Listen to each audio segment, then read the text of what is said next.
let me explain a little bit about what Chevron really meant, because I think a lot of people don't get it. Whenever Congress writes a law, okay, they write it in the aggregate. They kind of write it to cover things, but they are not scientists. They are not all these different things. They just know what they know to write laws.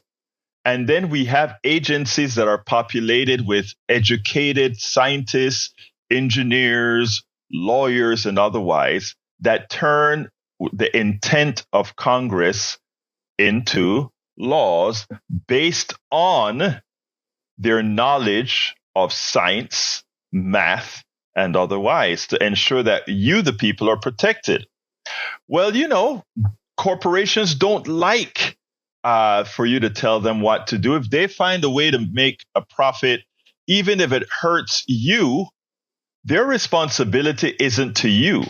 Their responsibility is to the shareholders, which is not get sued and not get you to tell them that they can't do something that they want to do. Well, the Chevron prevented that in this manner. Chevron said when Congress writes a law that the agency, whether that be the FDA, Food and Drug Administration, the FEC, and all these other agencies that have jurisdiction over that particular area of government, they will create the regulations that are governed by the law passed by Congress.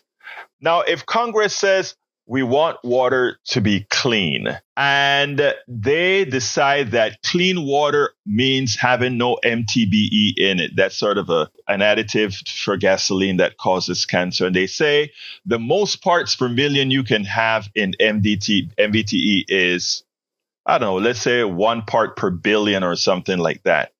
Well, because oil companies are around aquifers, etc., they may say, man, the best we can do based on how much junk we're throwing in the ground is probably 10 parts per billion.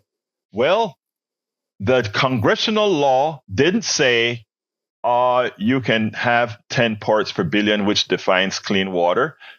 The Congress simply said, we want to have clean water. The agency defines what clean water means. The Supreme Court said if Congress wants 10 parts per billion, they have to specify absolutely everything that agency has to write in regulations.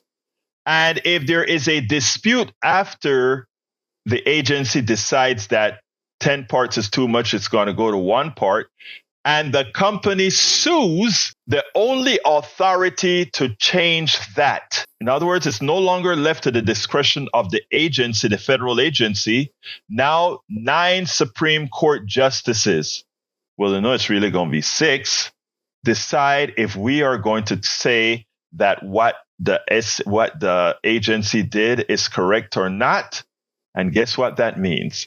That means that if you have 6 conservatives who care nothing about the environment, they will defer not to the agency, but to the profit-making corporations. And where do you think this leaves people? Where do you think this leaves people who got ill from talcum powder? Where do you think that leaves people who, from excessive high fructose corn syrup, as defined by Jack earlier in his piece? What do you think they would do in its regulation as far as how much to say is safe or not safe? Folks, you are, with the people we have elected over the decades, we have thrown our freedom away. The thing about it is we have thrown it away in an insidious manner because we don't quite see it.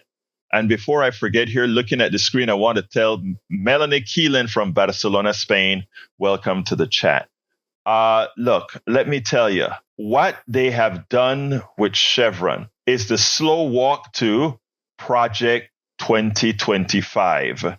Project 2025, the basic goal is to eliminate what they call the administrative state, which means we don't want the government, we the people we elect, we don't want them to have the power to control our health, our education, or anything else. Project 2025 says, to hell with the education department. We want it gone. To hell with anything that administers corporations and pass regulations to ensure that your life is safe. We're going to talk about the election. We're going to talk about Biden and the debates, etc.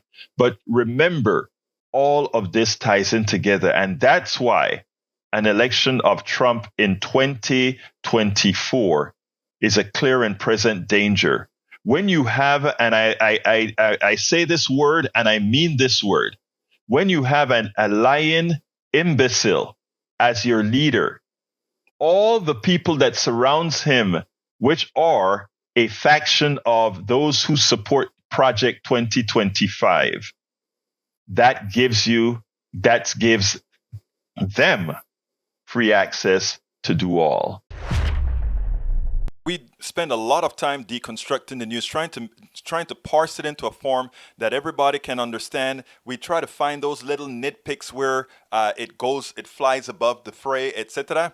If you really like these videos that we do, I want to ask a big favor. Please go ahead. Number one, subscribe to our channel. And number two, please join if you can. Thank you so kindly for watching. Keep watching. Please remember to share. We must populate the entire internet with our progressive message, a message that we know is what most Americans say that they want. So help us, please join.